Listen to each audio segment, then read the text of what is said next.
Psalm 66, verse 18. If I regard iniquity in my heart, the Lord will not hear me. Hello, everyone. I just like to share this one tidbit of information. I think that a lot of us, when going to God in prayer and wanting God to answer things, a lot of us miss this one little piece of information.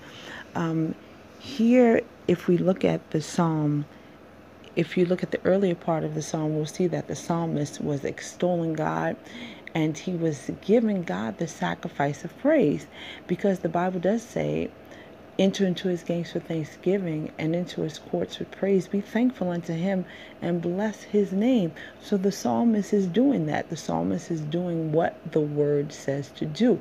He's entering into God's courts with praise. He's being thankful unto him.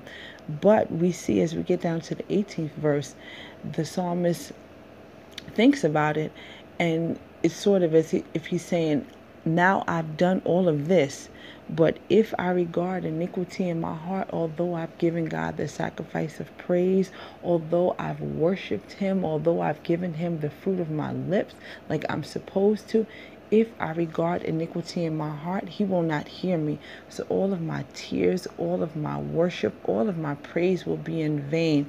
And thus my petitions will not be heard, because of the fact that, and sometimes what it is we're harboring resentment towards people.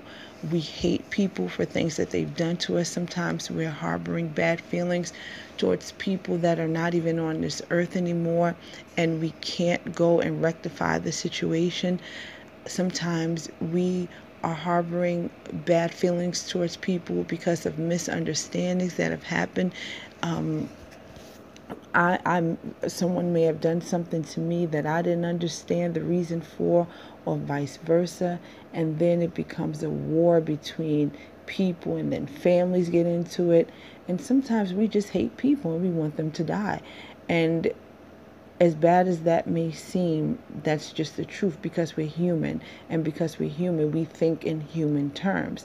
Sometimes we just don't like people. There are just those people where you could say, I don't know what it is about that person. They just get under my skin.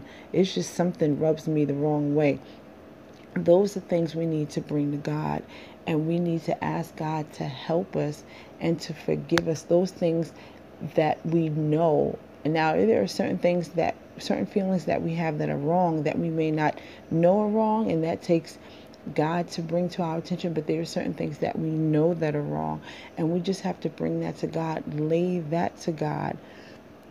We have to give it to him so that we're not harboring it. The Bible says, casting all your cares upon him, for he careth for you.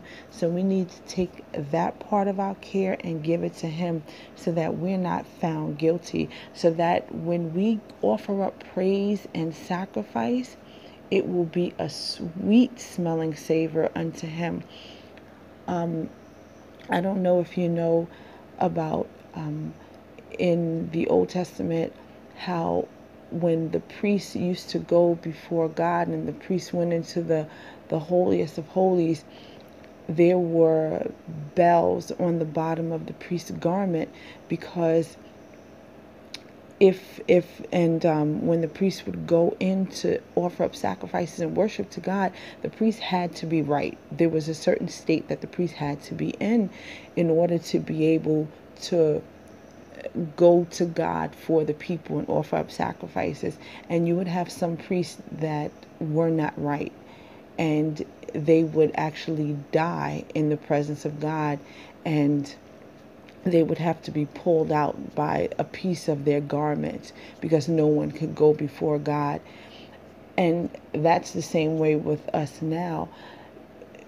It's not so much that we'll drop dead in the presence of God and God has changed everything. I'm thankful for the blood that Jesus came and shed, so that we could have an open forum to God. We don't have to have anyone to go and sacrifice for us, because Jesus shed his blood on the cross, and that was the ultimate sacrifice. So now we have access to God, and we have access to the throne and we have access to the mercy, we don't need to have anyone go to God on our behalf. But what we also have to realize is that in order for us to have our petitions answered, in order for us to get healing, in order for us to get what we need from God, we have to make sure that our heart is clean, and we have to make sure that we do not regard iniquity in our heart. So whatever you have in your heart that may be keeping you from the answer to your prayer, give it to God and let him deal with it. He'll definitely deal with you, and he'll deal with the situation. God is faithful. Be blessed.